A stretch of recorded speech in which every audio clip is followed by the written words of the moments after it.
Hey guys, tonight we slip into the driest place on Earth, the Atacama Desert.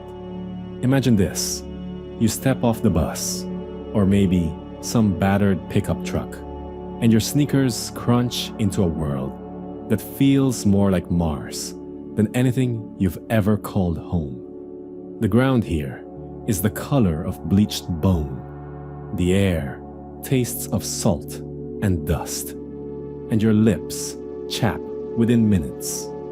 Even though you've barely taken 10 steps, you can't really breathe properly because the altitude already starts pressing against your chest, and the dryness makes you cough. It's a place where even cactus have second thoughts about growing, and where your phone battery seems to drain quicker than your water bottle. You probably won't survive this place very long without preparation. And no, your overpriced insulated Stanley Cup won't save you here either. So, before you get comfortable, take a moment to like the video and subscribe, but only if you genuinely enjoy what I do here. And hey, while you're at it, drop a comment with your location and what time it is where you're listening from. I always love seeing our little bedtime history circle stretch across time zones like a constellation of sleepy insomniacs. Now, dim the lights, maybe turn on a fan for that soft background hum, and let's ease into tonight's journey together. You trudge deeper into the Atacama, this vast expanse that Chileans sometimes call El Desierto Absoluto, the absolute desert. The word absolute fits. Some stretches here haven't seen rainfall in recorded history. Your tongue is sticking to the roof of your mouth, and you start to wonder, why would anyone live here? But people have. For thousands of years, indigenous groups adapted, finding hidden springs, trading with coastal communities, and even leaving behind mummies of their own. That's your first little shiver. This is not new ground for the dead. The Atacama preserves bodies like a giant oven set permanently to low heat. Archaeologists have uncovered chinchorro mummies here that predate Egyptian ones by millennia. Wrap your mind around that.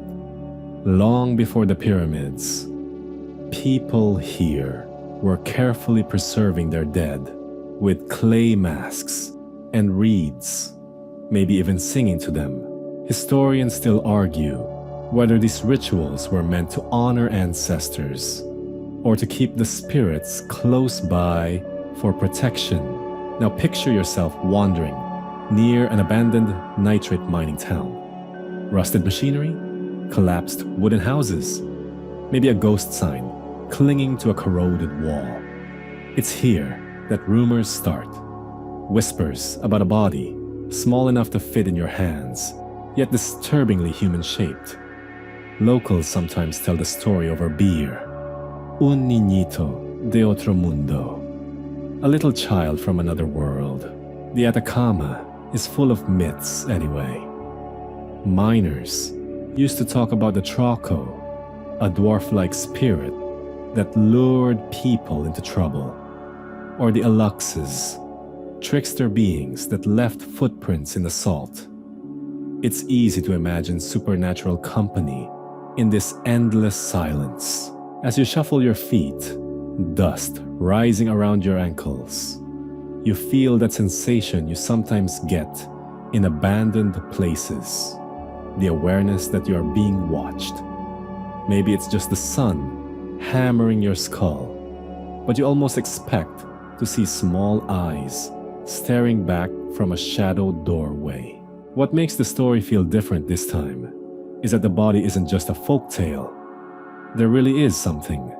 6 inches long, bone structure intact, with a head disproportionately large for its tiny torso. A mummy but not like the ones wrapped in ornate sarcophagi in glossy museum halls. This one is desiccated, brownish, fragile. Pick it up, and you might think it would crumble to dust in your palm. Scientists, skeptics, conspiracy theorists, all of them eventually converge on this single fragile body. But for now, in this moment, you're just some wanderer in the Atacama, hearing whispers about a find that shouldn't exist.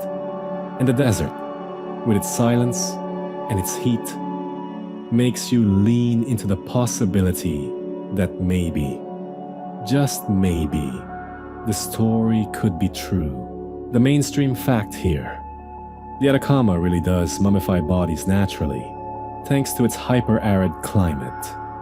That's why archaeologists find so many ancient remains in near-perfect condition. The quirky tidbit: treasure hunters and locals sometimes call the desert a giant dehydrator, like one of those machines you'd use for making apple chips.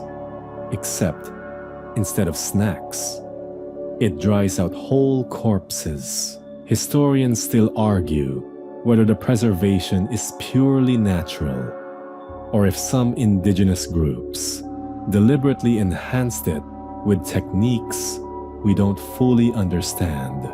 And you, still thirsty under a merciless sun, feel the weight of those whispers. Bones in the desert, stories in the sand, and maybe, if you're not careful, something staring back when night falls. The air is thinner tonight, and you're trudging across the salt flats of the Atacama under a sky so packed with stars that it looks fake, like someone got too excited with Photoshop's sparkle brush. The ground beneath your boots crunches with that brittle snap of crystallized salt. Every step echoes faintly, like you're walking across shattered glass. But instead of being messy, it stretches into a perfect white sheet, glowing faintly in the moonlight. The salt reflects everything. You don't even need a flashlight, because the Milky Way above doubles itself beneath your feet. And for a moment, it's like you're suspended between two galaxies, walking the seam between heaven and earth. You blink, rub your eyes, and wonder if maybe you're just too dehydrated and a little delirious. The Atacama has always been a place of extremes, and extremes breed stories. People call this desert a Martian training ground. NASA actually did that, sending rovers here to practice before daring them onto the red planet. The soil is so lifeless, so barren, that it mimics alien terrain, better than anywhere else on Earth. You take a pinch of the dust between your fingers. It feels chalky, almost corrosive, and wonder how anything could grow here. Spoiler: not much does, but here's your mainstream fact. Astronomers flock to the Atacama precisely because of this emptiness.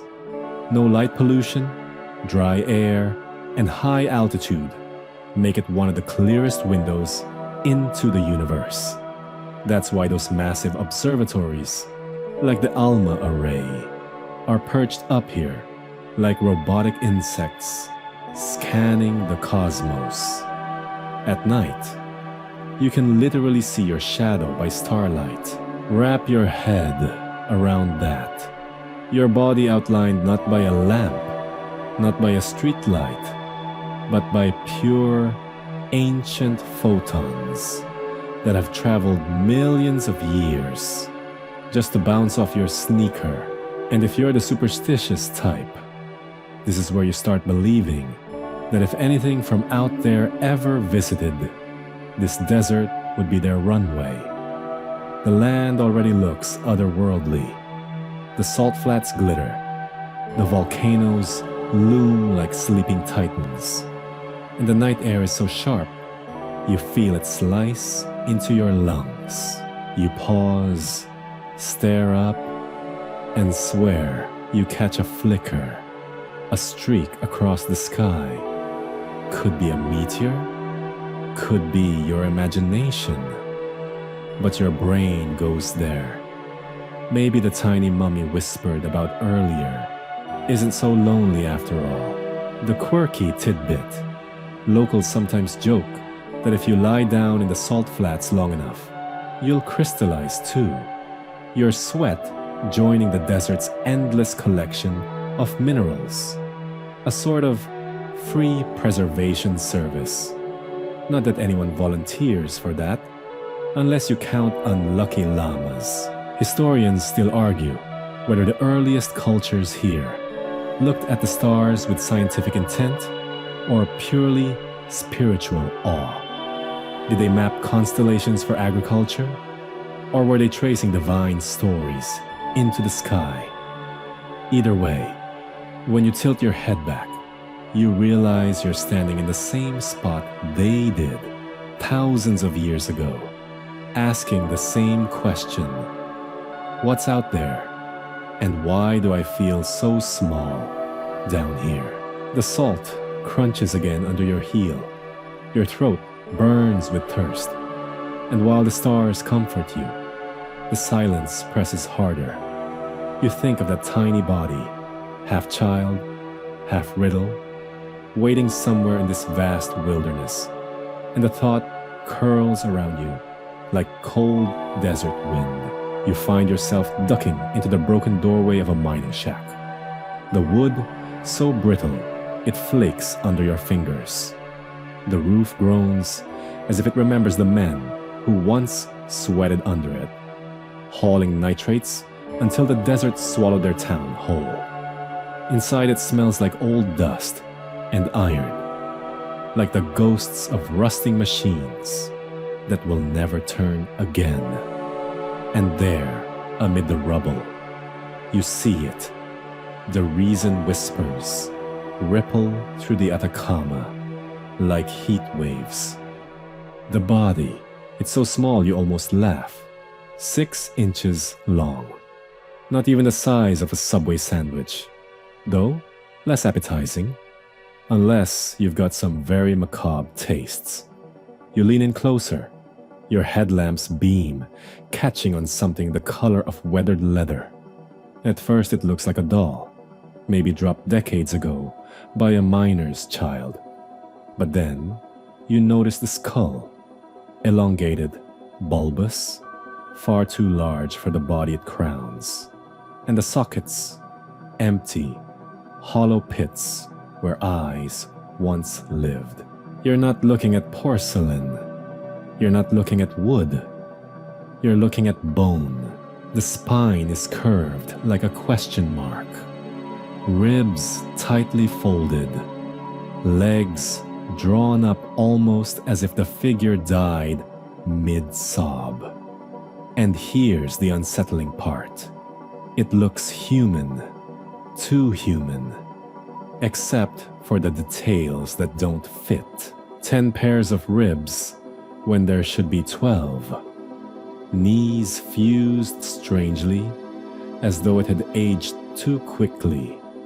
The skull shape, pointed, sloping, like something you'd expect in a sci-fi sketchbook, rather than in your trembling hands. This isn't a myth whispered over beer anymore. It's real, tangible, and disturbingly fragile. You reach for it, and for a second, you swear the bones weigh less than they should, as if the desert leached their heaviness away. The mainstream fact here: in 2003, a tiny mummified body really was found in La Noria, a deserted mining town in northern Chile's Atacama. It measured just over 6 inches, about 15 centimeters, and its proportions sparked worldwide controversy. The quirky tidbit: locals sometimes call the figure Ata, short for Atacama, as if giving it a nickname makes it less creepy. You know, like how calling a giant spider Mr. Fluffy doesn't actually help when it's scuttling across your ceiling. Historians still argue whether Ata's strange appearance came from congenital disorders, malnutrition, or perhaps deliberate skull-shaping practices. Artificial cranial deformation, after all, was a known custom in parts of South America, binding infants' heads to elongate the skull as a mark of identity. But could that explain a whole 6-inch body? The debate twists like the desert wind, never settling. As you crouch there, holding this miniature mystery, you notice how silence deepens around you. The desert seems to lean closer, pressing against the shack's broken walls, as if waiting for you to decide. Is this the remains of a deformed child? A fetus carried too long? Or something that never belonged to Earth at all? Your pulse drums in your ears. The stars outside burn cold. And in your hand, the 6-inch body does not blink, doesn't move, but it somehow rewrites the air you breathe. The shack is quiet now, the kind of quiet where you hear your own pulse more than anything else. Your fingers still hover above the tiny form, that 6-inch riddle wrapped in dust.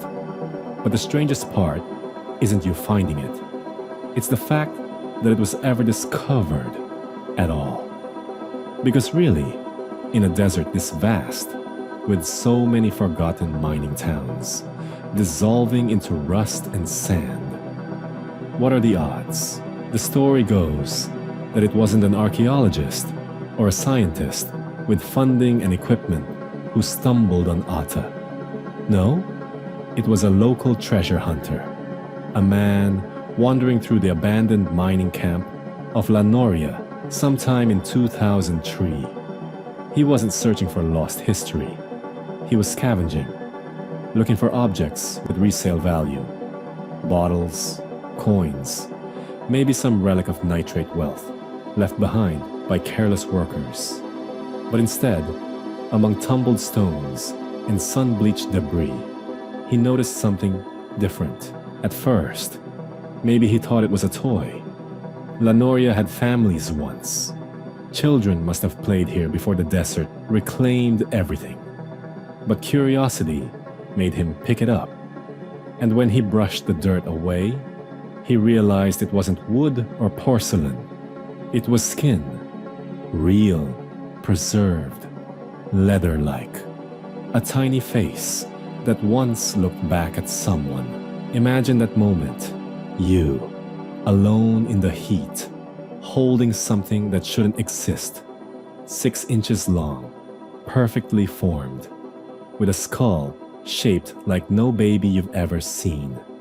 You'd probably drop it, maybe swear under your breath, maybe glance over your shoulder, wondering if anyone else saw. But he didn't drop it. He kept it. Word spread.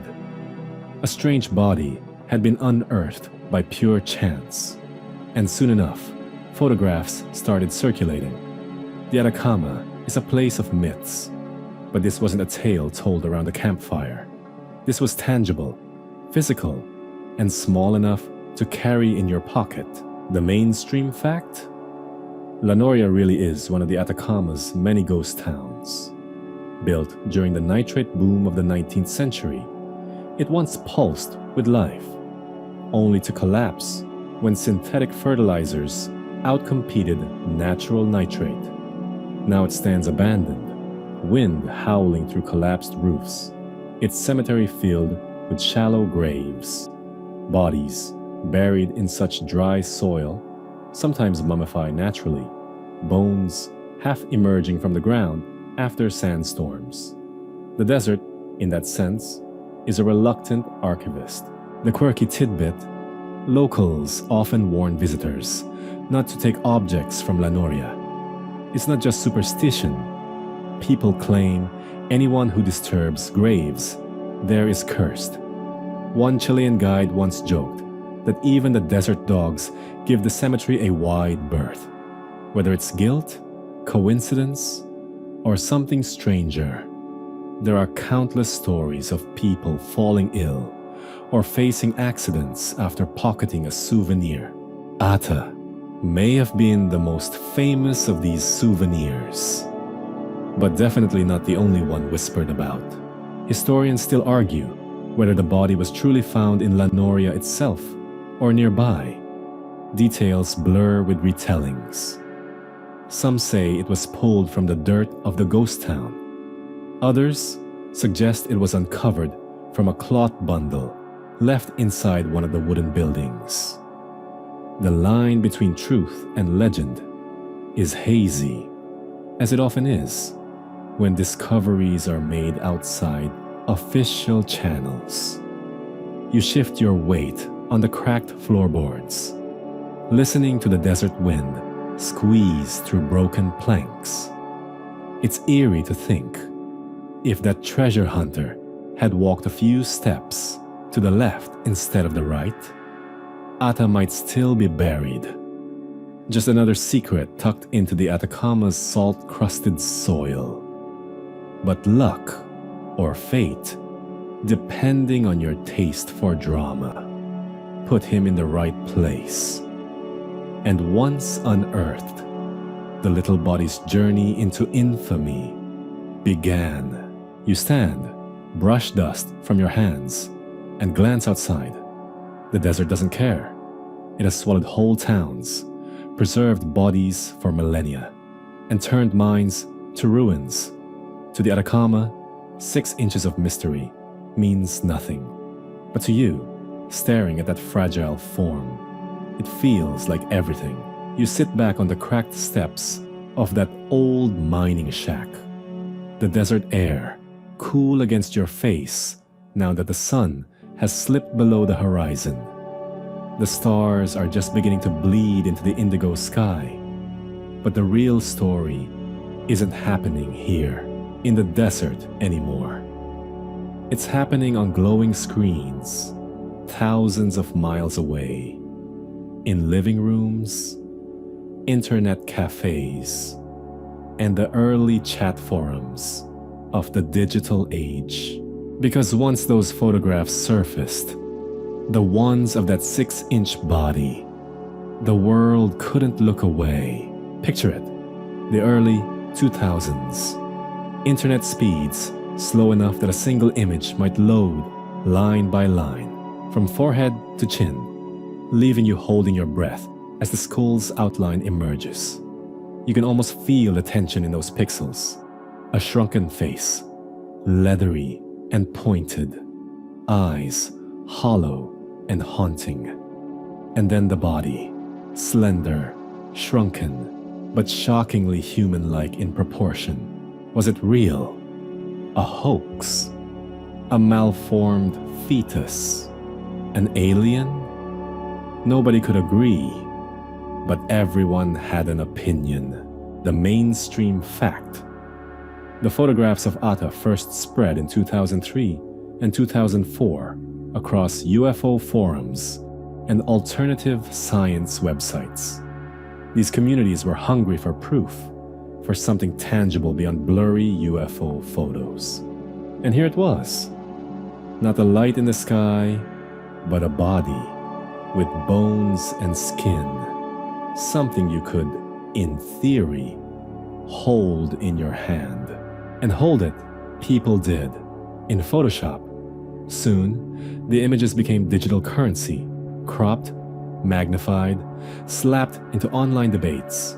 One post would swear it was undeniable evidence of extraterrestrial contact. Another would dissect it pixel by pixel, arguing about bone length, rib count, or whether the lighting was staged. Your quirky tidbit. The photographs even showed up on eBay for a time, with rumors swirling that the tiny mummy had been put up for sale. Imagine scrolling through collectible coins, used laptops, and then, oh, just a 6-inch alien body. Starting bid, a couple $1,000. Whether that listing was genuine or a stunt is still debated, but the idea itself fueled the legend. Historians still argue whether the early spread of Ata's photos represented genuine scientific curiosity or simply the internet's hunger for spectacle.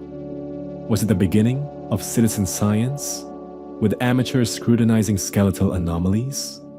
Or was it just digital gossip, the modern version of carnival freak shows? As the photos spread, Ata gained a sort of celebrity. The elongated skull became iconic, even memed. Some compared it to Hollywood aliens, E.T.'s shriveled cousin, or the kind of character you'd expect to see sipping soup in a Men in Black background scene. The absurdity didn't diminish the fascination. It amplified it, but not everyone laughed. For some, those images evoked deep sadness. They saw not an alien, but a human child, malformed or miscarried, dug up and passed around the internet like a spectacle. The outcry was quieter in those early years, drowned out by conspiracy theories and UFO enthusiasts. Yet even then, a thread of unease wound through the discourse. What if this wasn't otherworldly at all? What if it was ours? You imagine yourself scrolling back then, late at night, hunched over an old monitor, that high-pitched dial-up tone still ringing in your ears. The photo loads slowly, frame by frame, and when the tiny skull finally appears on your screen, you shiver. It feels like looking into something ancient, fragile, and unspeakably sad. And that's how Ata escaped the Atacama without ever leaving it. Through pixels, wires, and satellites, its image leapt across continents. People in Tokyo, New York, Berlin, and Sao Paulo all saw the same strange face staring back at them. The desert had coughed up a body, but the internet gave it a stage. You brush the dust from your jeans and glance back into the shack. The real body still rests there in silence, fragile under the weight of time. But outside, on glowing screens, Ata has already become immortal. You're still sitting there, with the desert night pressing cool against your skin, when the story shifts again. The internet has done its work. The photographs of that 6-inch figure have spread across the world, seeping into inboxes, forums, even the occasional chain email with subject lines in all caps. Proof of alien life. For most, it's a curiosity, something to gawk at, argue about, and then scroll past on the way to cat memes. But not for everyone. Somewhere, in fluorescent-lit university halls, far away from this brittle mining shack, scientists are pausing. They squint at the grainy images and think, that doesn't look like Photoshop. They mutter to themselves in offices stacked with journals.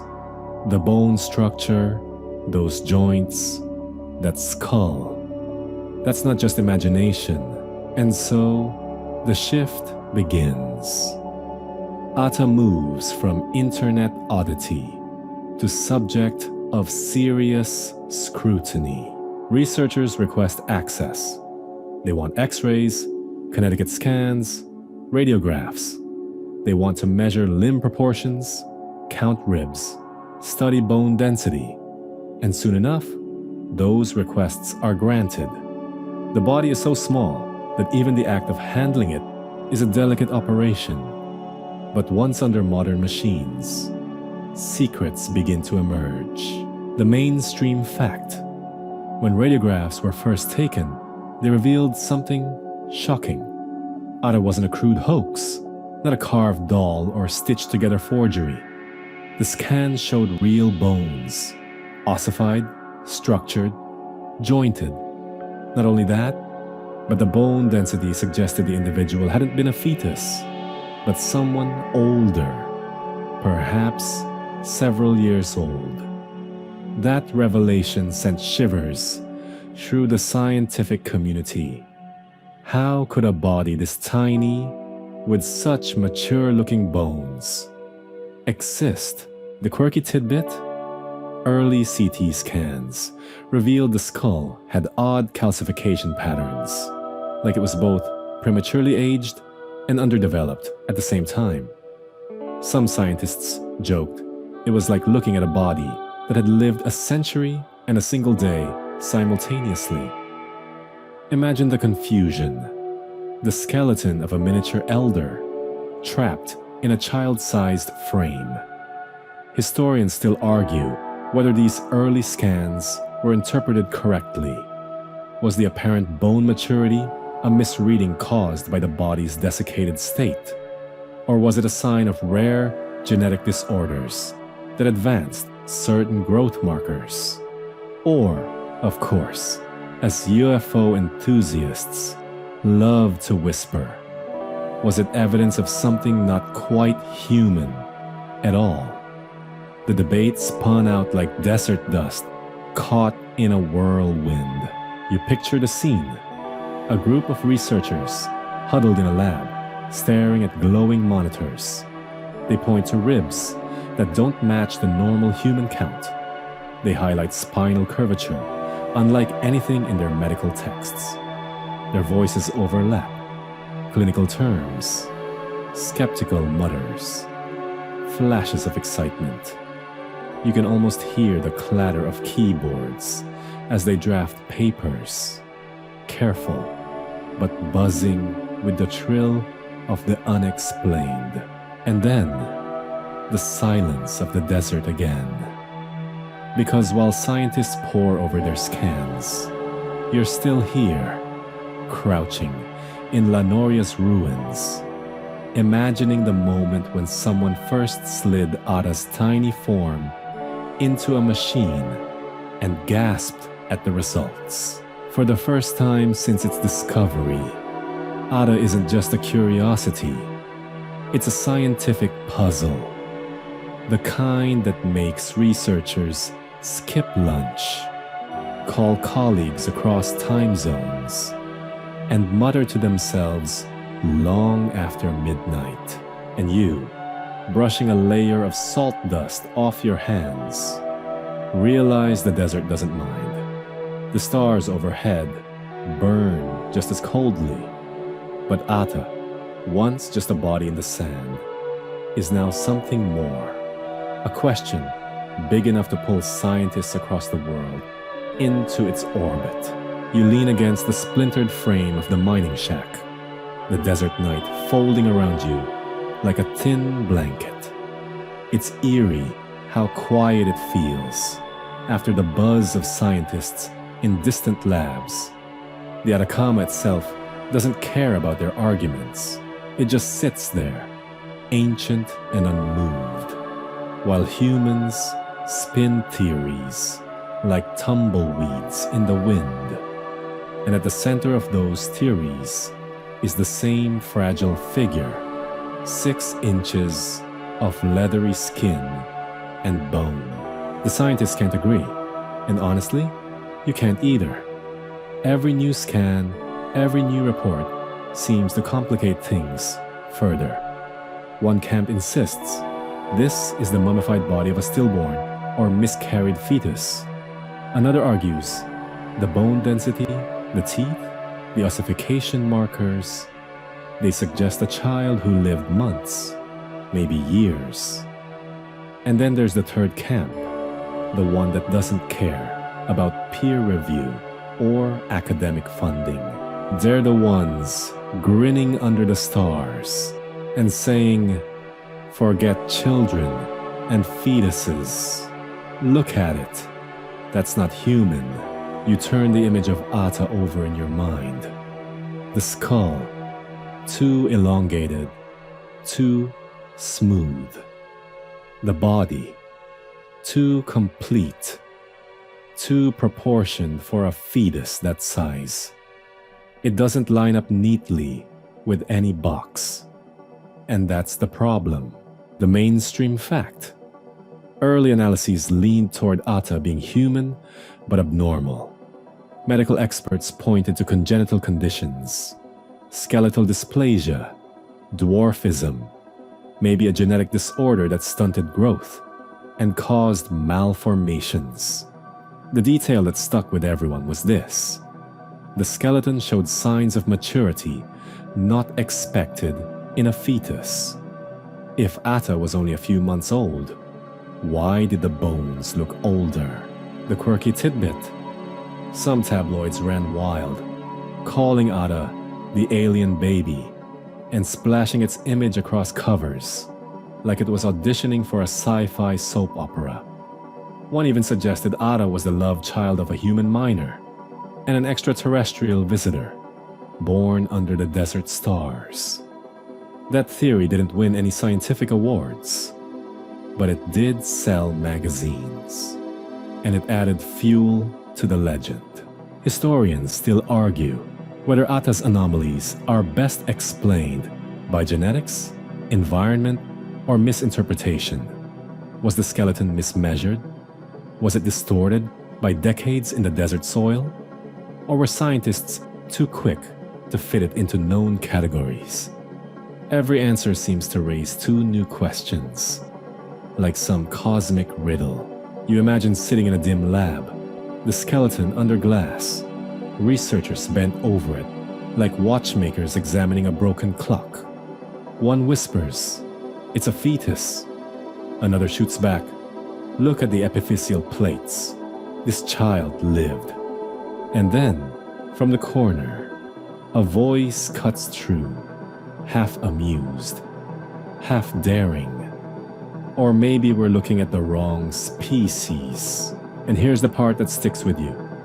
No matter how rational you try to be, holding Ata, or even looking at a photo, feels strange. Not just scientific curiosity, but an almost primal unease. Like your brain recognizes the shape, but screams at the details. Something's off. Something's not right. You push away from the shack and step out into the salt-silvered night. The desert stretches wide, stars burning overhead, silent and ancient. And you realize the question that scientists argue in papers is the same one whispered here, in the wind. Child, fetus, or alien? And maybe the truth is less important than the fact that you can't stop asking.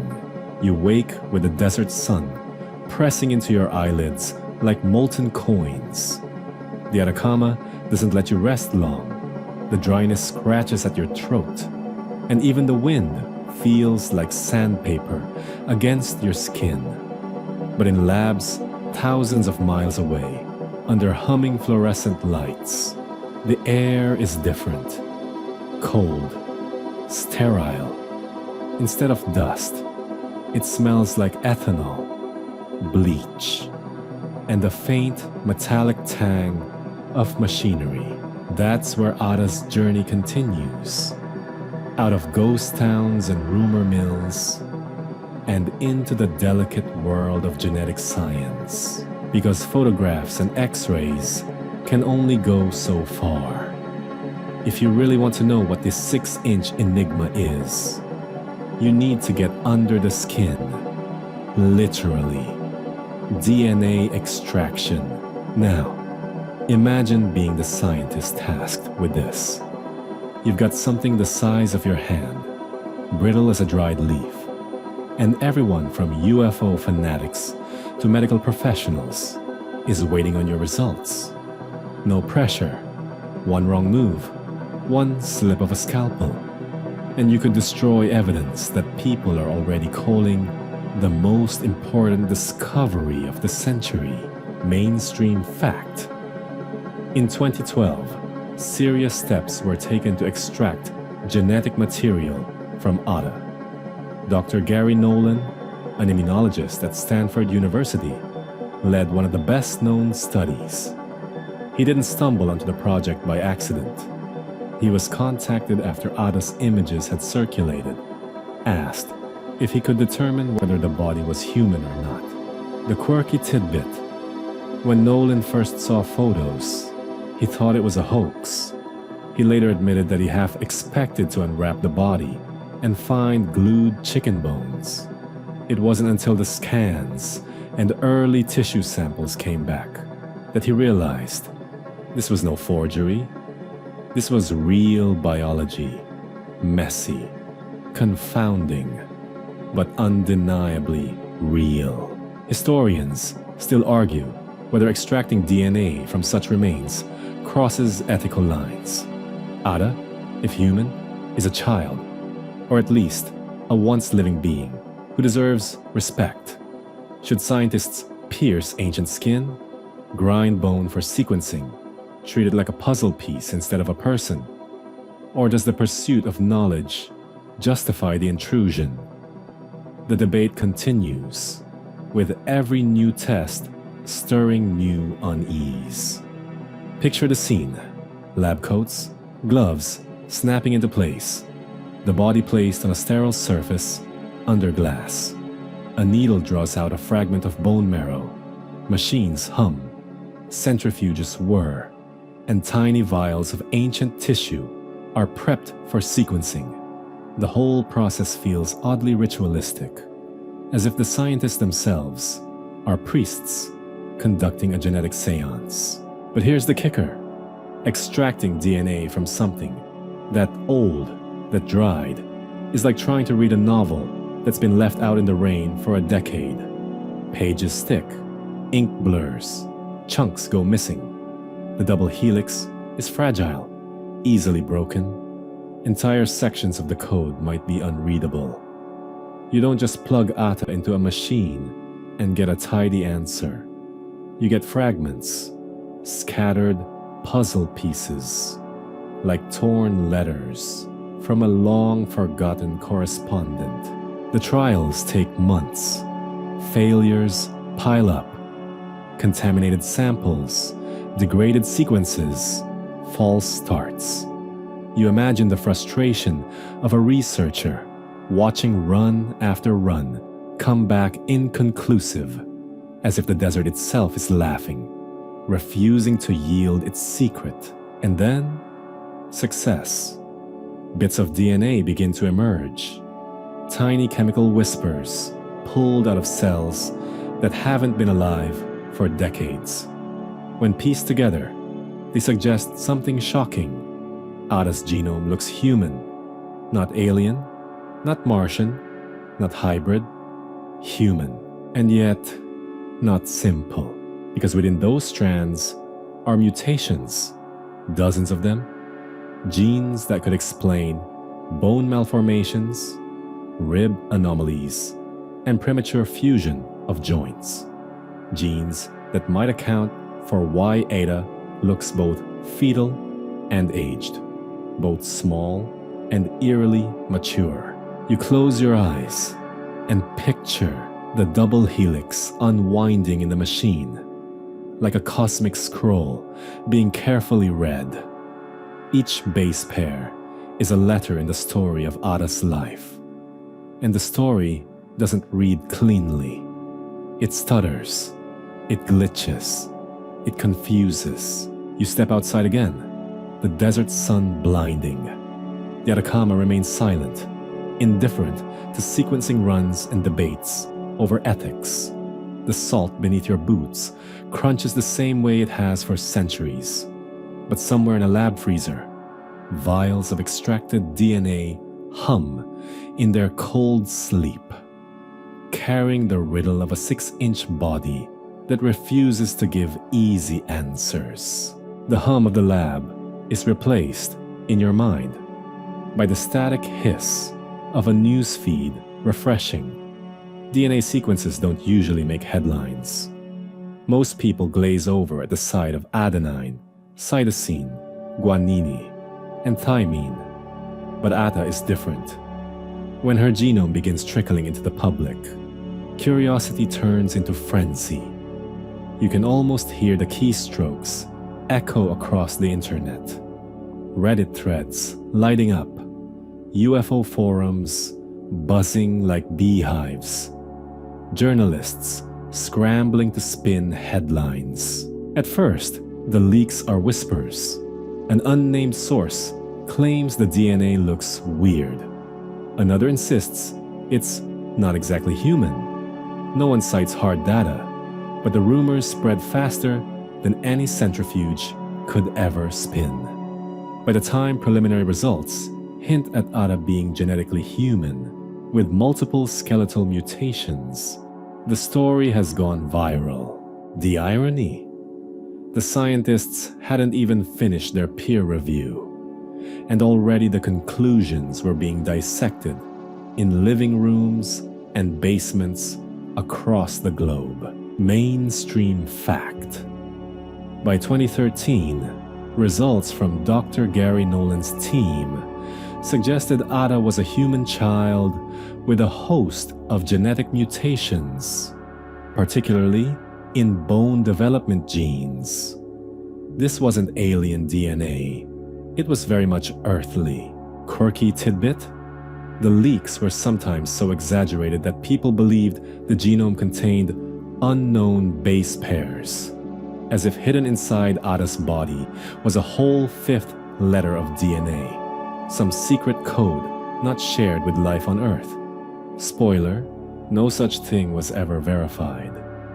But the myth had legs, and wings, and probably antennae. Historians still argue whether the media circus helped or hurt. Did the leaks spread awareness of science, pulling the public into the messy joy of discovery? Or did they trivialize it, reducing careful genetic work to tabloid fodder and YouTube clickbait? It's a debate that echoes today whenever mystery results are shared before peer review. Imagine you're scrolling at night, half asleep, and a headline pops up. Alien babies, genome reveals shocking truth. You click? Of course you click. And suddenly, you're staring at misinterpreted graphics of chromosomes that look like subway maps.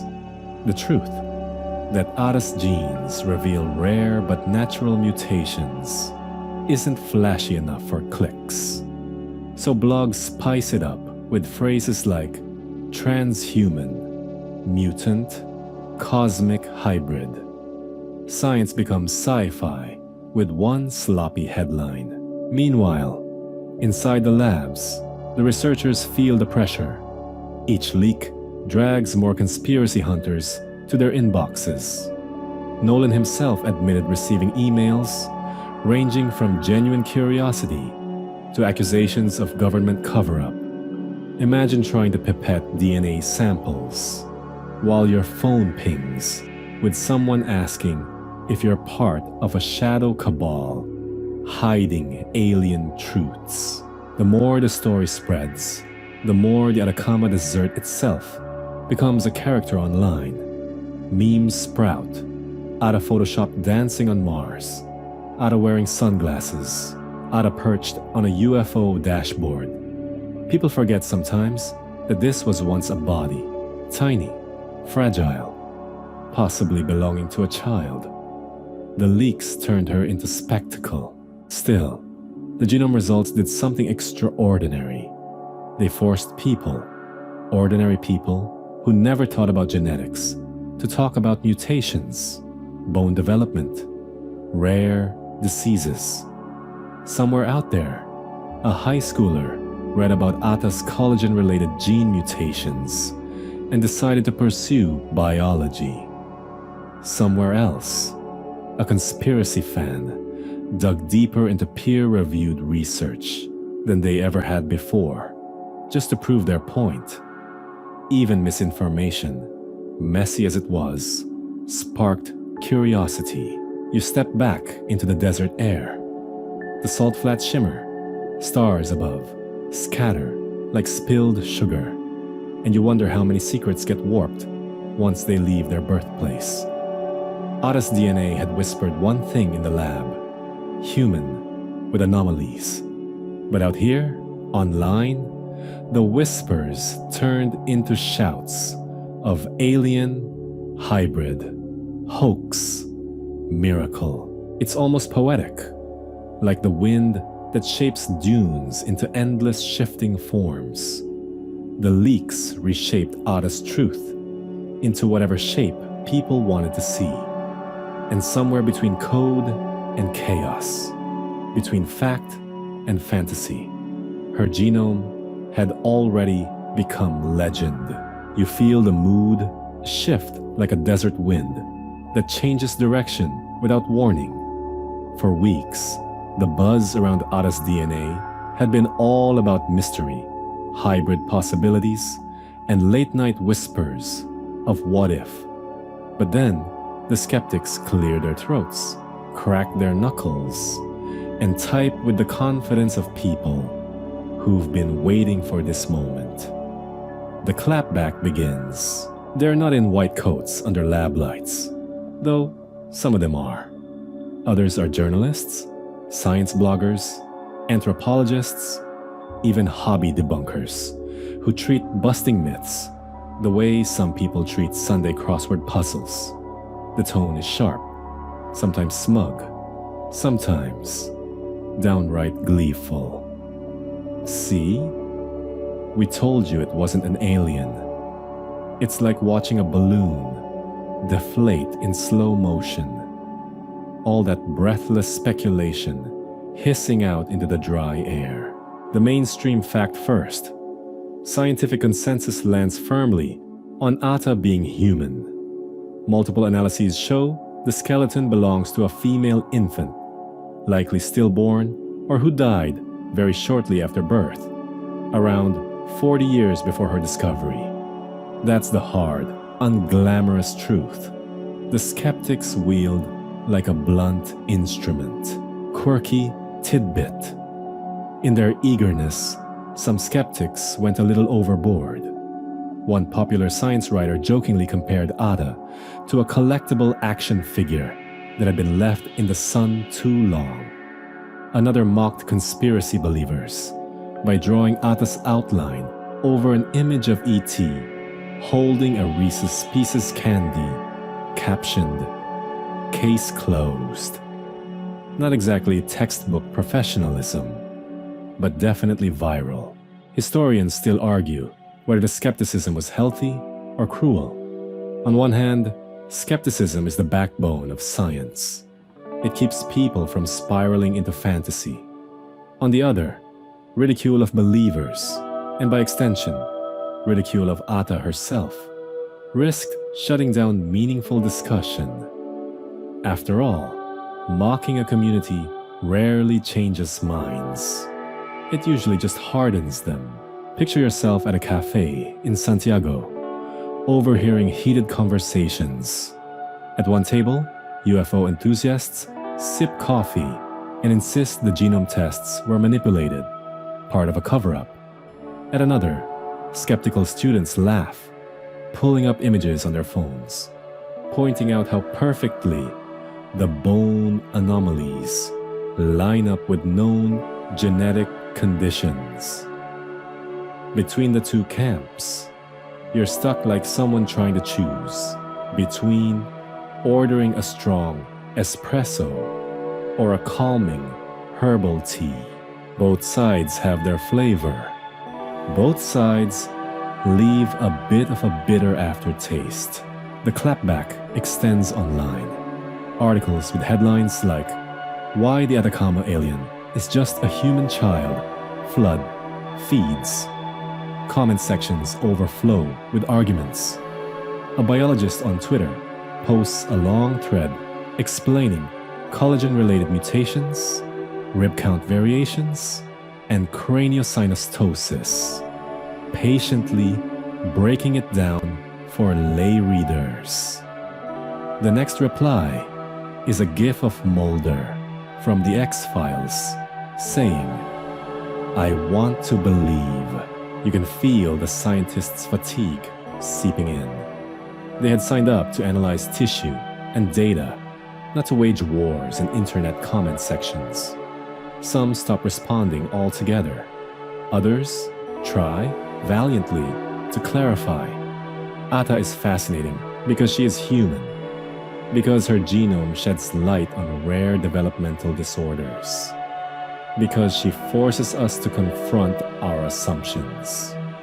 But nuance rarely goes viral. Not an alien fits better on a headline than "Rare congenital conditions offer insights into human growth." Out in the Atacama, the skeleton itself remains silent. No care for who believes or doubts. No concern for skeptics typing essays. The desert doesn't clap back.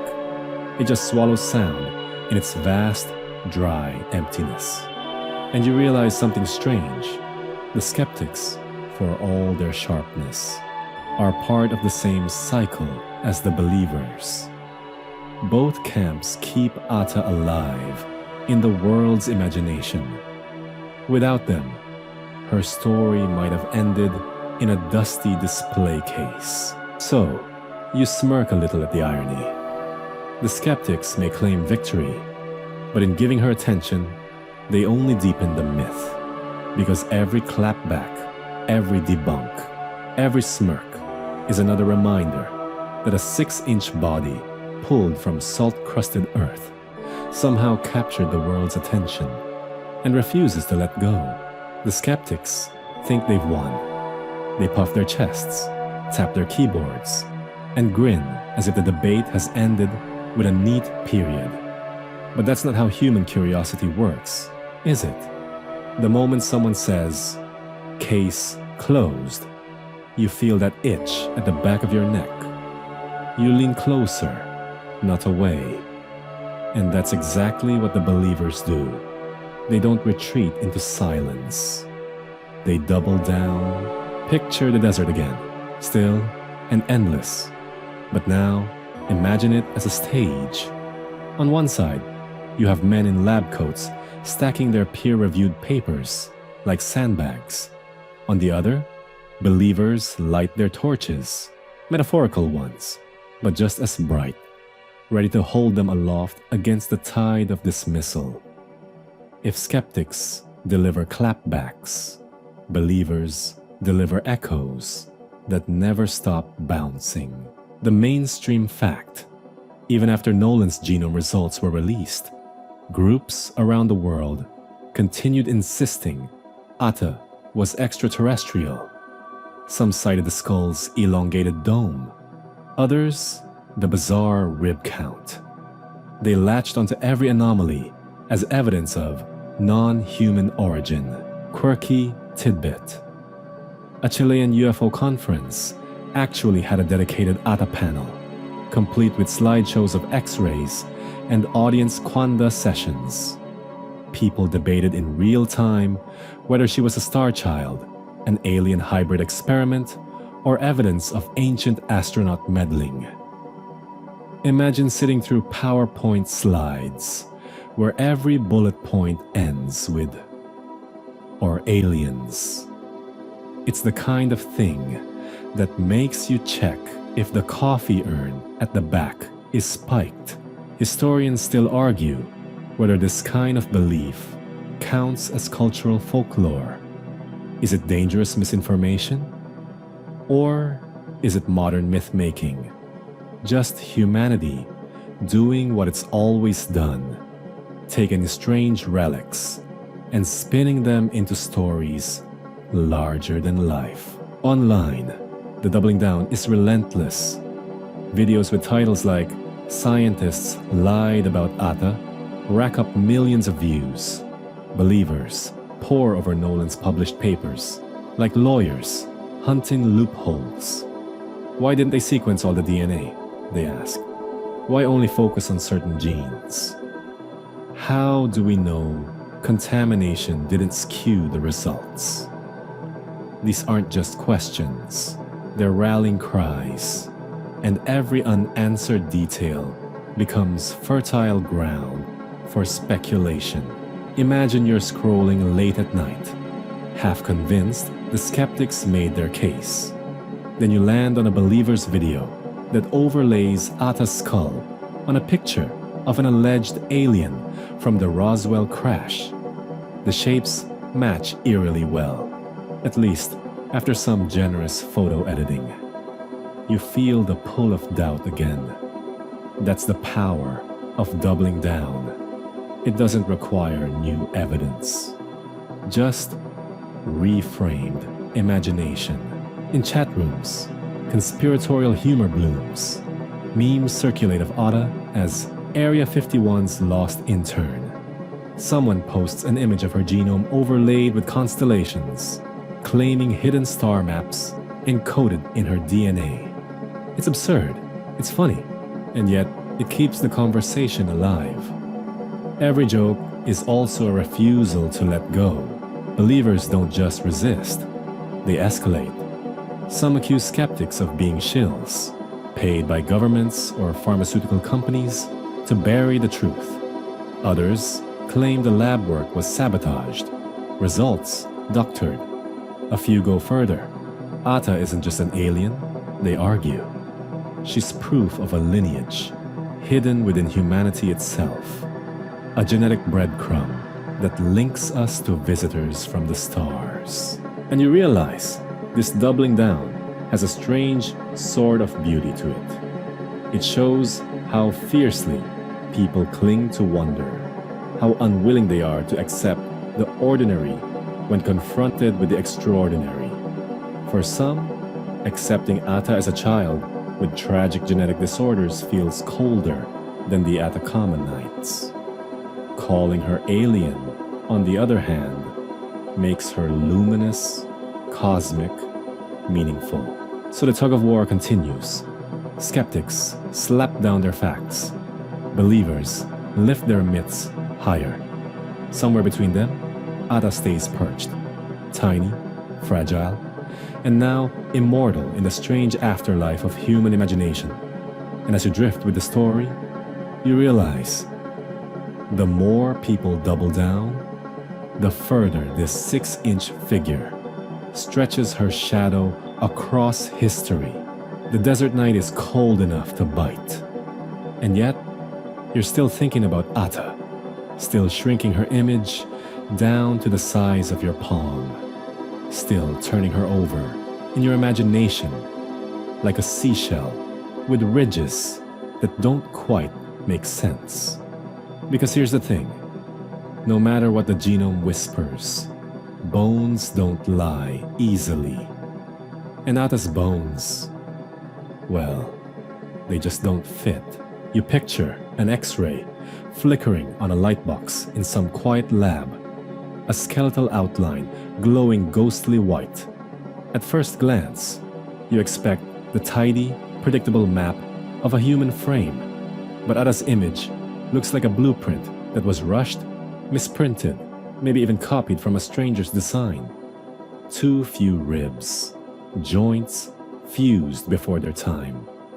A skull shaped not like a newborn's, but like a child years older. Mainstream fact: a typical human chest has 12 pairs of ribs. Atta has only 10. That isn't unheard of.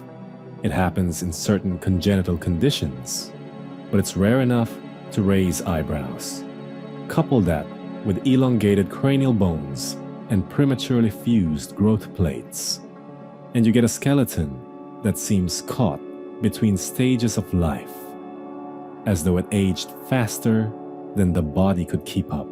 Quirky tidbit: when the scans were first circulated, a few radiologists swore the skeleton looked posed, as if someone had delicately arranged a doll with joints angled to appear more lifelike.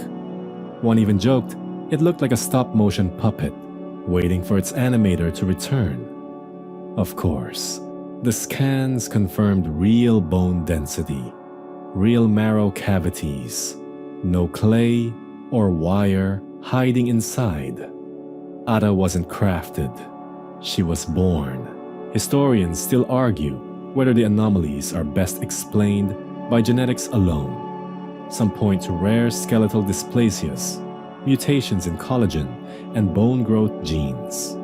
Others argue environmental factors, radiation exposure from old nitrate mines, chemical toxins, or even maternal malnutrition could have warped development. The truth may be layered, tangled, impossible to pin on a single culprit. Picture holding the tiny skeleton in your gloved hands. The skull's dome tilts back, almost too smooth, too elongated, reminding you of the conehead mummies of ancient Peru. The rib cage narrows like a flute, not wide enough to hold a healthy set of lungs. Fingers taper delicately, eerily human, but miniature, as if nature had run out of clay mid-sculpt.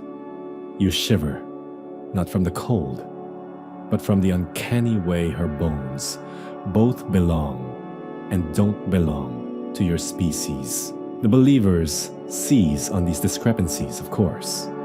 DNA can say human all it wants, they argue, but the bones prove otherwise. Online forums fill with diagrams overlaying Ata's skeleton against both fetal charts and alien sketches. The mismatch is fuel for speculation, hybridization, genetic engineering, or a visitor stranded in the Atacama centuries ago. Skeptics push back with equally detailed rebuttals. They list conditions: dwarfism, craniosynostosis, spondyloepiphyseal dysplasia. They highlight how rare combinations of mutations could mimic an alien silhouette. But deep down, you sense even the skeptics are unnerved. Because while conditions explain pieces of Ata, none explain the whole. Each theory fits like an ill-tailored coat, close, but not quite right.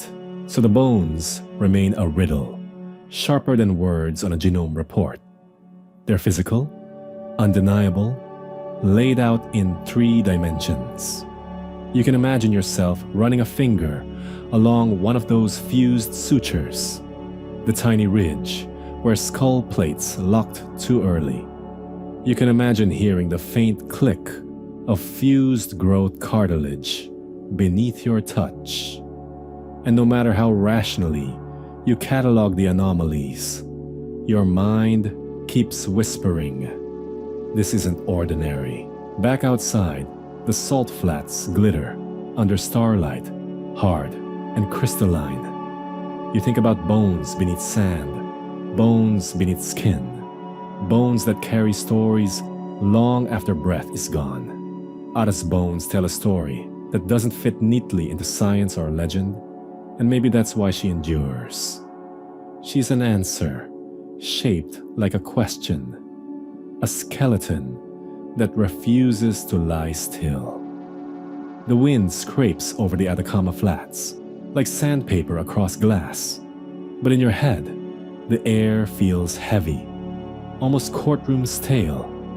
Because by now, Ata is no longer just a skeleton or a headline. She's a case file. And the lawyers, philosophers, ethicists, and scientists are all taking turns arguing over what should or shouldn't have been done. The ethics debate is here, and it's messier than the desert dust caught in your shoes. You picture her tiny form under museum glass, no bigger than a bottle of water. But imagine for a moment that Ata was your child, or your ancestor. How would you feel about strangers drilling her bones, slicing tissue, publishing scans on the internet? It isn't just a question of science. It's a question of dignity. Mainstream fact. In 2018, after Nolan's genetic studies were published, a storm of criticism erupted. Chilean officials and bioethics groups argued that Ata's remains had been handled without proper consent or cultural sensitivity. She was removed from her resting place, transported across borders, and analyzed in foreign labs with little thought for local communities. Quirky tidbit: a Chilean senator once described Ata's removal as grave robbery disguised as science. That phrase stuck, and soon people online were posting photoshops of Indiana Jones swapping Ata's skeleton for a bag of sand. Funny a little. Cutting? Absolutely. The humor only highlighted the unease many Chileans felt about outsiders poking into their history. Historians still argue whether such research should even have been conducted. Was Ata simply an archaeological specimen, no different from a fossil? Or was she a child whose short life deserved ritual respect rather than biopsy needles? The line between artifact and person blurs in her tiny silhouette, and no consensus has been reached. The ethical debate unfolds in layers. First, ownership. Who has the right to claim Ata? The private collector who bought her from a prospector? The Chilean government whose soil she came from? Or the global scientific community chasing answers? Then treatment. Should her body be studied like a medical specimen or buried like a human being? Finally, exploitation. Do viral headlines and documentaries dishonor her memory, turning tragedy into spectacle? You can almost hear the voices clash. Scientists defend themselves. Knowledge matters. Rare mutations can inform medicine. Studying Ata may help living children with skeletal disorders. Bioethicists counter human dignity is not a variable to be weighed against curiosity. Activists add, this is another example of Western institutions extracting from South America without permission. And through it all, Ata herself is silent. 6 inches of brittle bone. No voice. No consent. Caught between the thirst for discovery and the demand for respect. You imagine being one of the lab workers, holding the tweezers, staring at the sample you're about to pierce. The hum of the sequencer behind you feels like judgment. Do you hesitate? Do you whisper an apology before breaking into ancient marrow? The debate spills into classrooms and conferences. Some argue she should be returned to Chile for burial rites, her case closed with ceremony. Others insist the work is already done, her genome immortalized in databases, her story too public to retreat into silence. Somewhere, a philosophy professor writes an essay comparing Ata's case to the treatment of ancient mummies, bog bodies, even the remains of indigenous children once taken to museums. Somewhere else, a YouTuber posts a rant titled, "Let scientists do their job." You stand again on the salt flats. The stars above look like a tribunal of cold witnesses. And you realize the ethics debate may never be resolved because it isn't about Ata alone. It's about what it means to be human, how we treat our dead, how we balance curiosity with compassion, how we decide when to dig deeper and when to let bones rest. Ata forces the question, and once you've asked it, you can't look away. The desert is a museum without walls. Bones, stones, and salt crusts preserved in dry silence for centuries. Yet when you step back from the Atacama, away from the endless horizon, you find Ata's story tangled in a different kind of museum. One with glass cases, climate control, curators in crisp shirts, and whispered questions echoing down marble halls. Museums and mysteries go hand in hand, and Ata is no exception. You imagine the journey of this 6-inch skeleton, lifted from soil that baked under Chile's relentless sun and carried carefully or carelessly, depending on who tells it, into the custody of private collectors. No polished pedestals yet, just dusty shelves, whispered trades, and cabinets of curiosity where objects blur the line between treasure and oddity. Mainstream fact: the 20th and early 21st centuries saw an explosion of private collections and small museums displaying unusual remains, from shrunken heads in South America to bog bodies in Europe. Ata was, for a time, part of that murky circuit, sometimes displayed, sometimes hidden, always in a kind of limbo between science and spectacle. Quirky tidbit: there are accounts that one collector kept Ata in a wooden box lined with velvet, as if she were jewelry instead of a skeleton. When guests visited, he would pull out the tiny body the way someone else might show off an antique watch. It was part party trick, part eerie performance.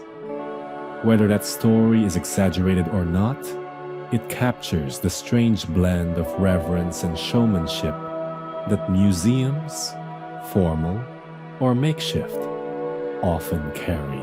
Historians still argue whether museums preserve mystery or drain it. Do glass cases protect relics, or do they sterilize them, cutting them off from the messy context of their original world? With Ata, the question is sharper. Does she belong in a case, studied as a specimen, or should she rest beneath earth, beyond curious eyes? Picture yourself wandering through a dim hall of anthropology. Spotlights catch bone, pottery, feathers, tools, and then, behind one small pane of glass, you see her, Ata, 6 inches long, her skull slightly tilted as if she's watching you back. A plaque describes genetic anomalies, X-rays, debates, all in tidy sentences. But no plaque can capture the unease that crawls over your skin.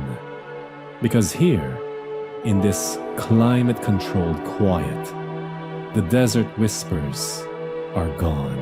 What's left is silence, and your own reflection in the glass. Museums thrive on mystery. They build stories around absence as much as presence. The missing details, the unanswered questions, the what-ifs hanging between labels.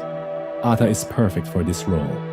Too small to ignore, too strange to explain away, too famous now to disappear.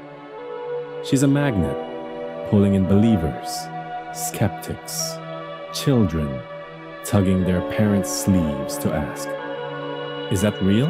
You step into the gift shop in your imagination, past shelves of replica fossils and postcards.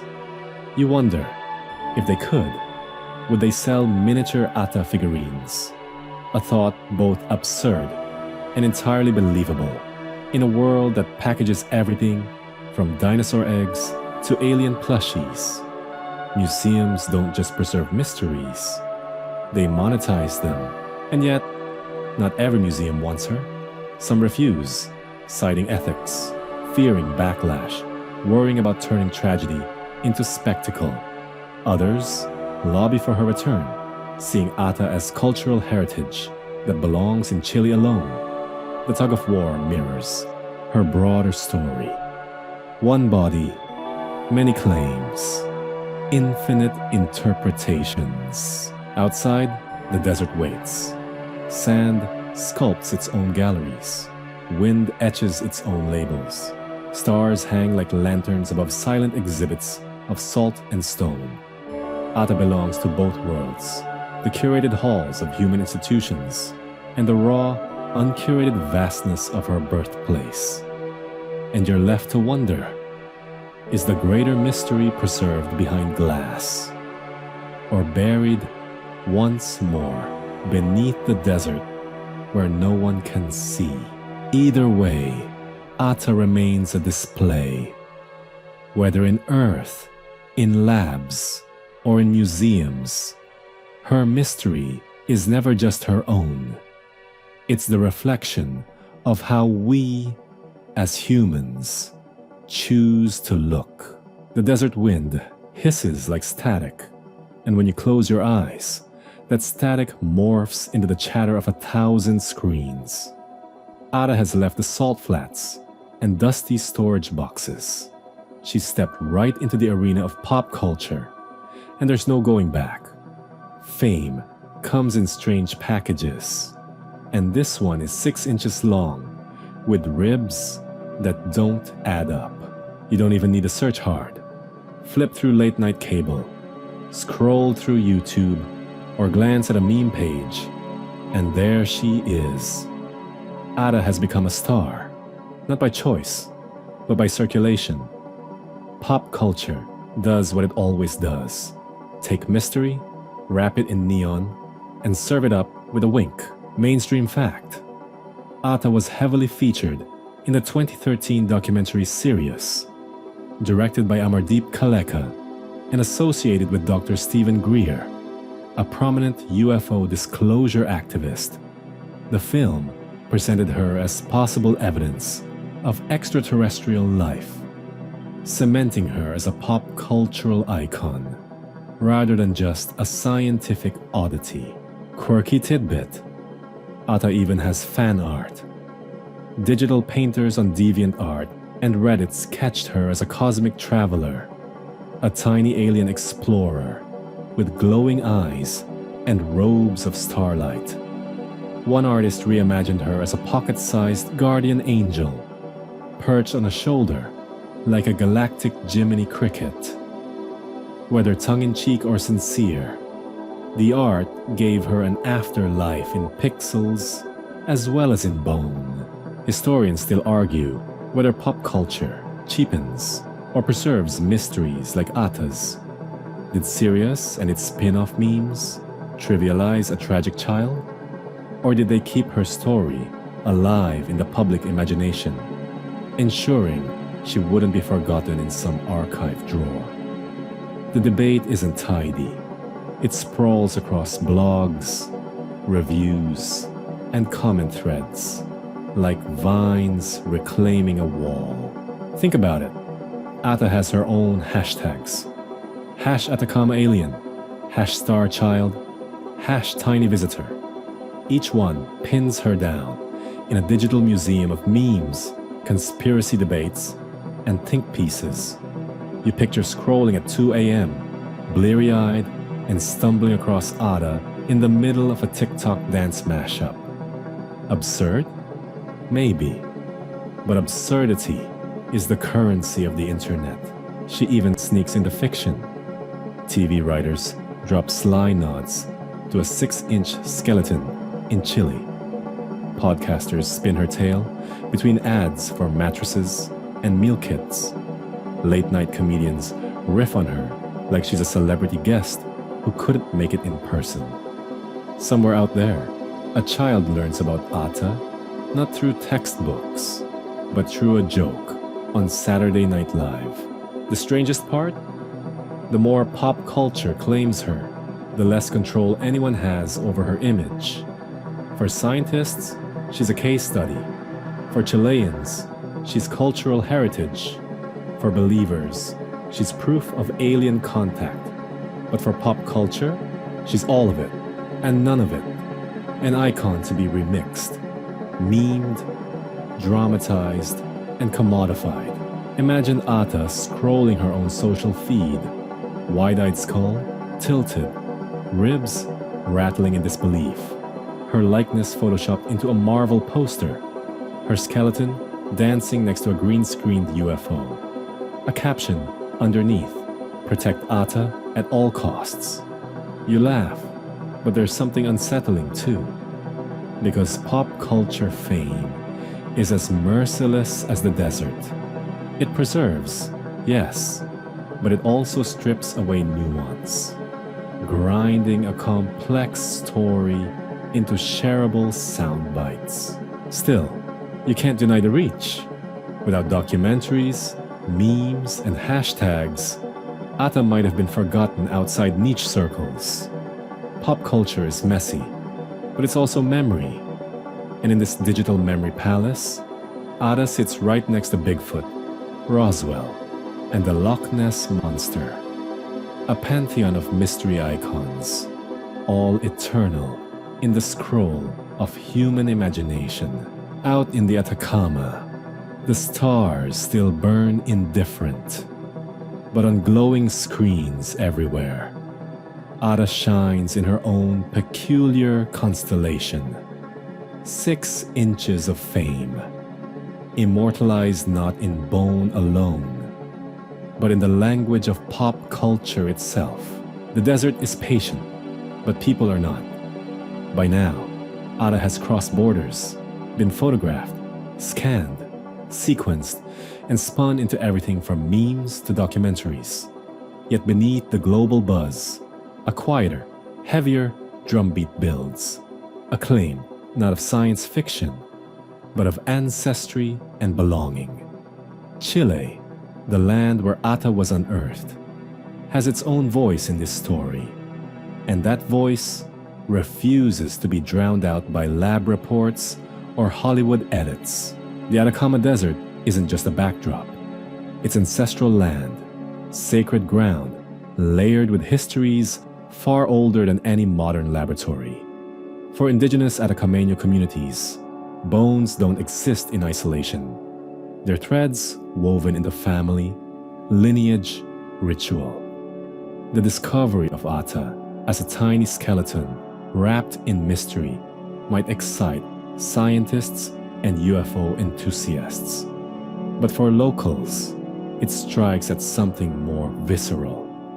What if she was someone's child, someone's ancestor? Mainstream fact. In 2018, Chilean officials publicly expressed concerns over Ata's treatment, especially after her genome results circulated worldwide. The National Monuments Council of Chile argued that she should be recognized as human remains and therefore fall under cultural heritage protection. This wasn't a fringe opinion. It was the official voice of a nation asserting stewardship. The quirky twist: Ata even made it into Chilean parliamentary debate. Imagine lawmakers in suits and ties pausing discussions on budgets or infrastructure to argue about a 6-inch skeleton.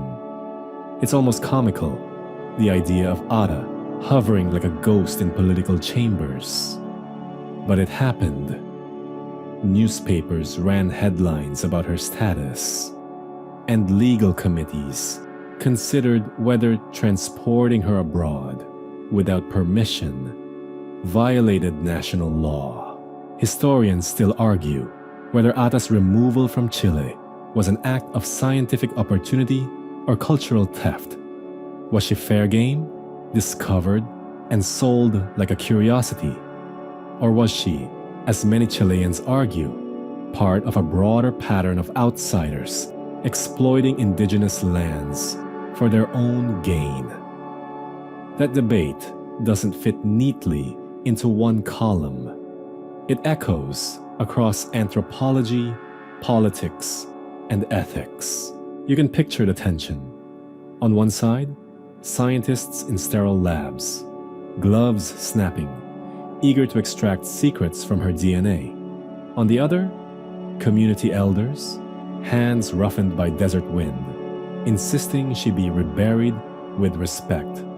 The clash isn't about molecules or mutations. It's about meaning. One side sees data, the other sees dignity. There's something almost cinematic about the contrast. Ata in fluorescent lab light, magnified under microscopes. Ata in desert starlight, cradled in ritual smoke. Both images are real, both valid, yet they can't coexist without friction. And so, Chile's claim steps forward. Not against knowledge, but for balance. You lean into the whisper of desert wind, and realize Ata isn't just a scientific puzzle or a pop culture star. She's a symbol of deeper questions. Who gets to own the past? Who gets to decide what's sacred? Who has the authority to speak for the silent? In cafes in Santiago, debates unfurl over coffee. On local radio, callers argue whether Ata's bones belong in a museum, a lab, or a grave. Even school children learn her name, not as the alien, but as the girl from La Noria. That's how quickly cultural roots take hold. One generation's curiosity becomes another generation's claim. It's easy to imagine Ata's spirit smirking at the fuss. 6 inches of bone, causing international disputes, summoning politicians and professors alike. Fame? Yes, but also responsibility. Because once Chile raised its hand and said, "She is ours," the story shifted. No longer just about science or spectacle. It became about sovereignty. The desert keeps its secrets. But Chile isn't letting this one slip quietly into foreign hands. The claim is clear. Ata is not just mystery. She is heritage. And heritage, unlike memes, demands reverence. The desert hush lingers, but this time it's filled with a low hum of fluorescent lights and the shuffle of lab coats. By now, you've drifted through whispers of aliens, government debates, and cultural claims. But science still has one more card to play: the medical explanations.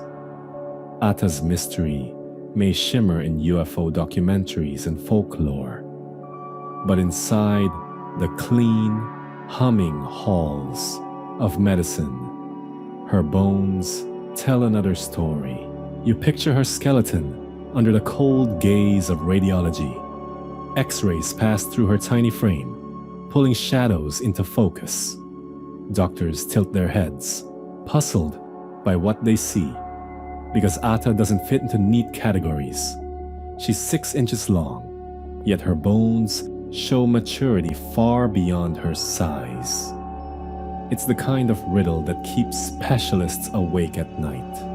Coffee cooling beside stacks of reports. Mainstream fact: geneticists eventually revealed that Ada's anomalies could be explained through a combination of severe skeletal dysplasias, mutations in genes like COL1A1 and COL2A1, which affect collagen and bone growth. These are the same types of mutations linked to conditions like dwarfism, brittle bone disease, and craniosynostosis. In essence, Ada's genome mapped out a series of rare but known disorders that, when combined, created her strikingly unusual appearance. And here's the quirky tidbit. Some radiologists joked that Ada's bones looked like they belonged to a miniature adult, not a fetus. Her growth plates, the parts of bones that should have been soft and open in a baby, appeared closed, almost as if she'd aged decades in the womb. This gave her skeleton the bizarre illusion of a tiny grown-up, like nature had carved a doll out of human genetics. Cue the internet jokes about Benjamin Button's alien cousin. Historians still argue whether these medical findings should close the case or merely shift the debate. Does solving the riddle of her bones diminish the cultural and ethical questions?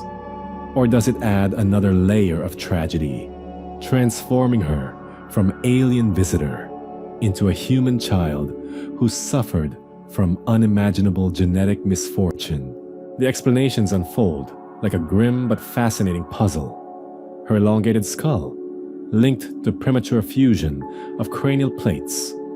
Her oddly few ribs, only 10 pairs instead of the typical 12. That could stem from severe skeletal dysplasia. Her stunted size, at barely half a foot. Genetic mutations disrupting growth hormones and bone formation. In medicine, each anomaly has a name, a precedent, a tragic medical file somewhere in the world. Yet none of those files are quite like Ata's. It's the combination that shocks. The genetic lottery producing a jackpot no one wanted. One researcher compared her condition to rolling dice 100 times and getting all sixes. Rare conditions stacking atop rare conditions.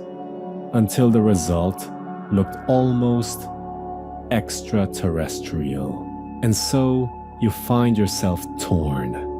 On the one hand, the medical evidence grounds her in humanity, rooting her firmly in the realm of biology, not science fiction.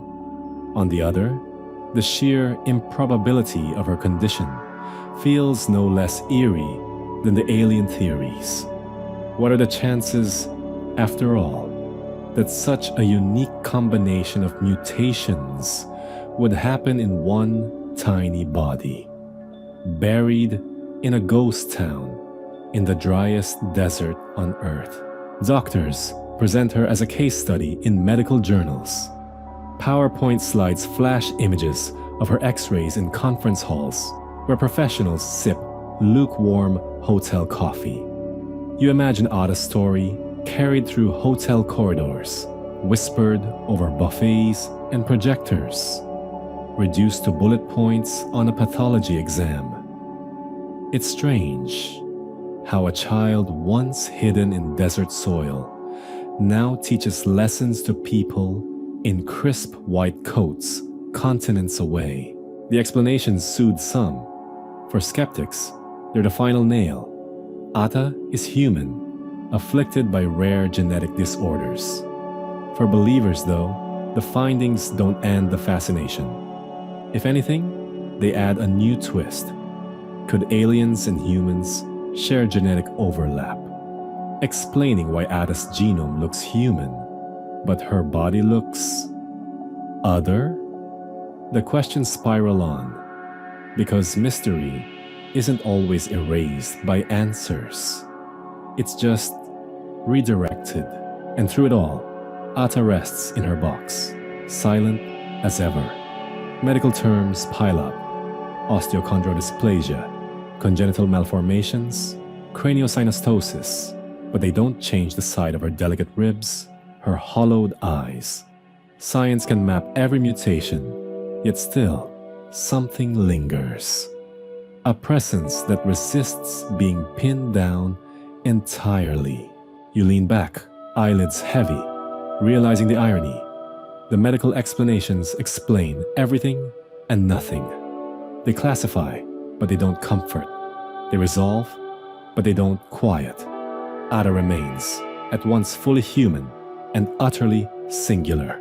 Her medical oddities, the final verse in a haunting desert song. The desert at night is a mirror, stars above, salt below, both infinite, both untouchable. And in between, you wander with Ada's image floating like a mirage in your head. Science has had its say. Doctors have stacked diagnoses like bricks.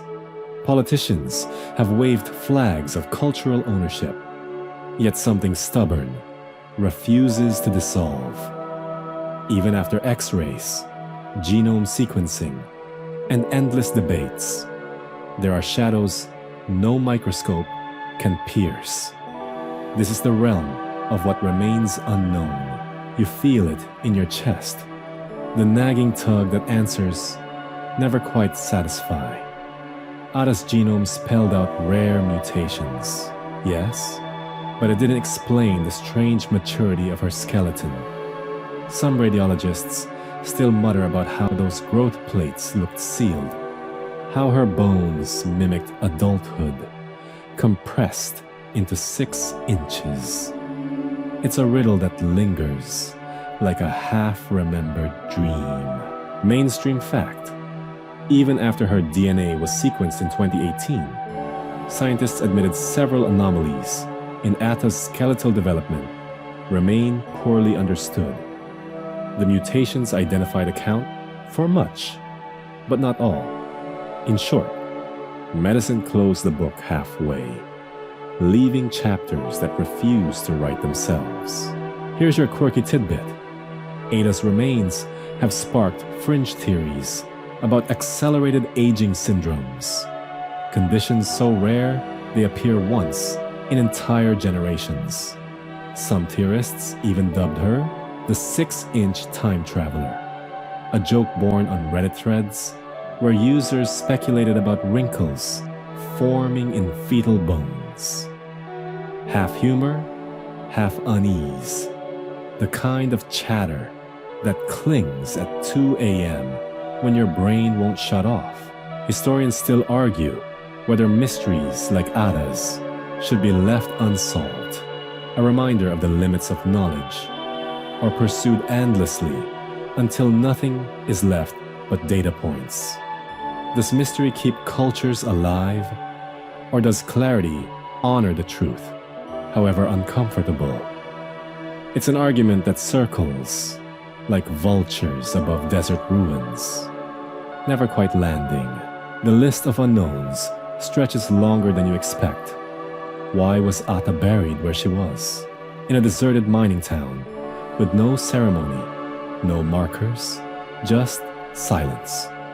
Why were her remains in such remarkable condition, preserved against the odds in a land where wind devours almost everything? And most unsettling of all, was she truly alone? The desert has coughed up one Ata, but could there be others still resting under salt and dust?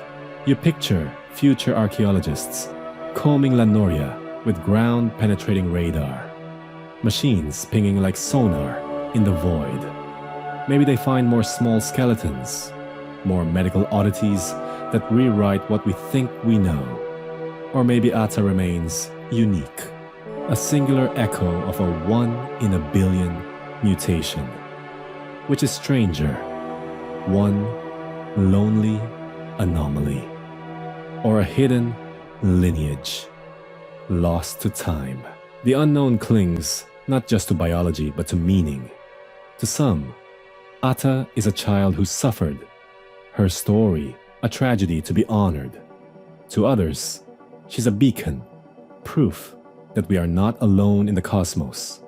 To skeptics, she's a cautionary tale about how easily mystery can be exploited.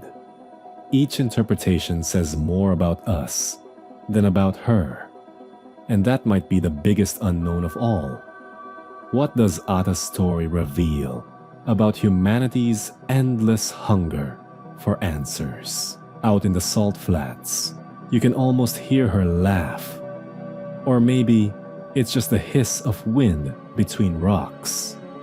A laugh at our certainty, our squabbling, our obsession with tidy conclusions.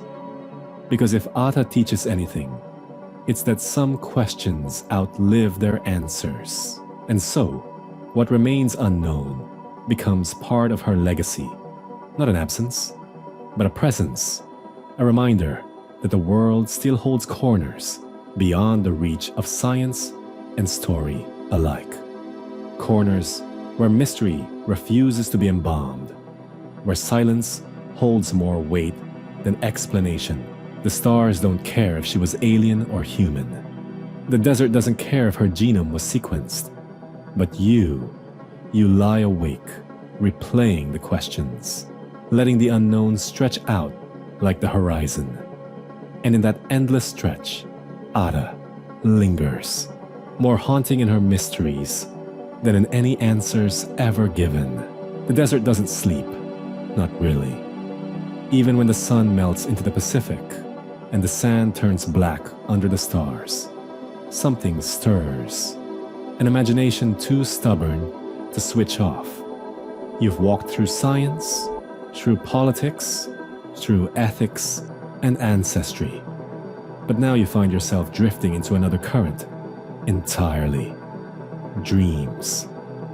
Because even after the genome reports and radiology slides, Ata refuses to stay in her lane. In the quiet corners of night, she becomes alien again.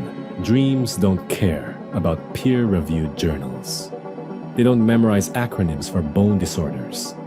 They take the skeleton silhouette, that elongated skull, those rib counts that don't add up, and they fill the gaps with wonder.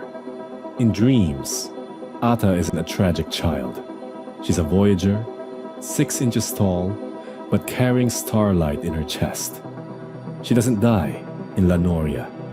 She climbs out of the grave and walks under the Atacama sky, greeted by constellations that feel more like home than Earth. Mainstream fact: Ada's story still fuels UFO conferences, podcasts, and late-night talk shows years after her genome was declared human. Despite medical explanations, she remains a central figure in alien lore, often listed alongside Roswell, Area 51, and the Nazca Lines as one of the unsolved proofs of extraterrestrial contact. Here's the quirky tidbit. Believers circulate meditations and guided visualizations where you're asked to imagine meeting Ada on a spacecraft. She stands in the palm of your hand, telepathically whispering secrets of the universe. Some even sell Ada-shaped crystals online, promising protection or cosmic alignment. Yes, 6-inch skeleton merch for the spiritually curious. You almost laugh, then realize you're staring at the desert sky, wondering, what if? Historians still argue whether these alien dreams harm or help. Do they exploit a human tragedy by painting it with cosmic glitter? Or do they keep the story alive in a way dry medical terms never could? The debate floats somewhere between anthropology and pop psychology. Unresolved, a dream itself. You let yourself wander deeper. Imagine Ata as an emissary, placed in the desert like a seed. Maybe her body was meant to be found centuries later, just when humanity was ready or desperate for a sign. Maybe her smallness was her camouflage, hiding her from empires and wars, until technology and curiosity could unearth her. It sounds far-fetched, but so do most myths, until someone chooses to believe. And people do believe.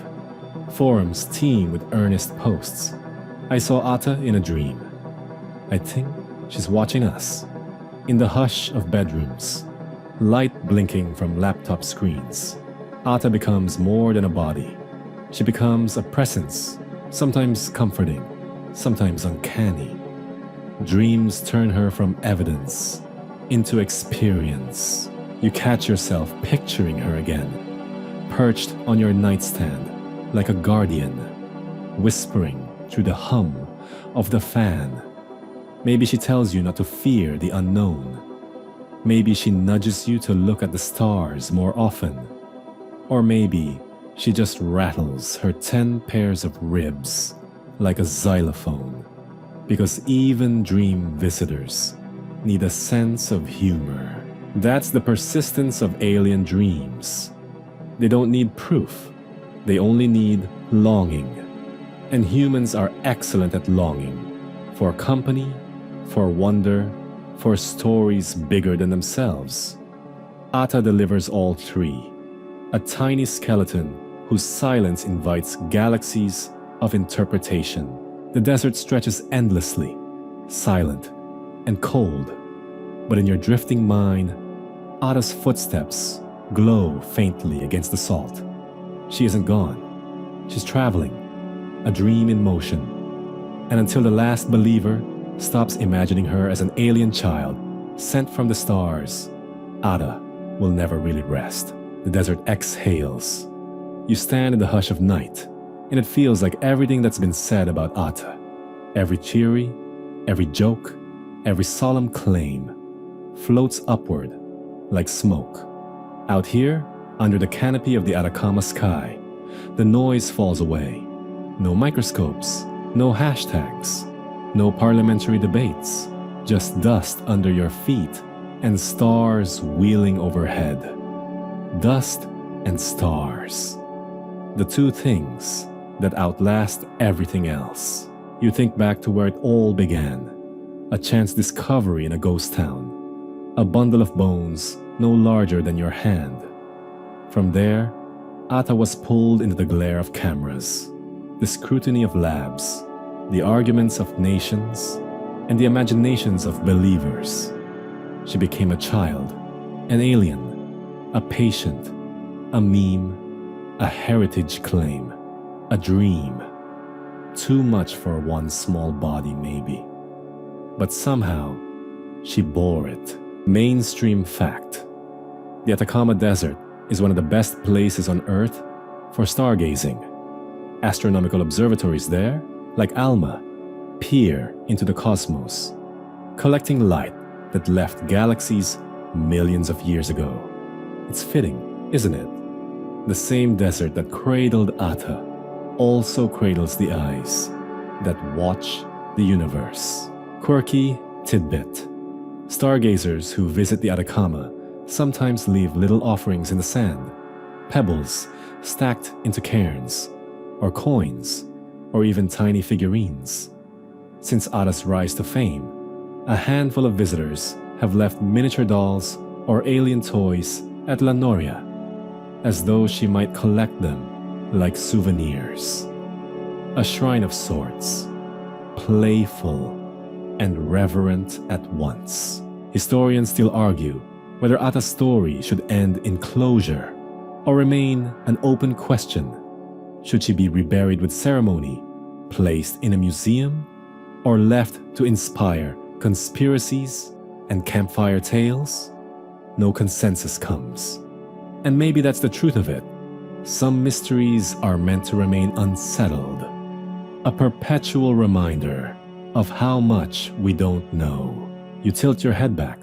Stars burn overhead, older than every fossil, every ruin, every scrap of history. Somewhere out there, perhaps, life does flicker on another world, tiny or tall, fragile or resilient. Ata may not be proof of that life, but she points toward it, a question mark carved in bone. And questions, you realize, are more enduring than answers. So you breathe with the desert, dust and stars, silence and whispers. Ata rests, not as an alien, not as a patient, but as a story, woven into the long fabric of human wonder. A reminder that even the smallest life can cast a shadow across the imagination of the world.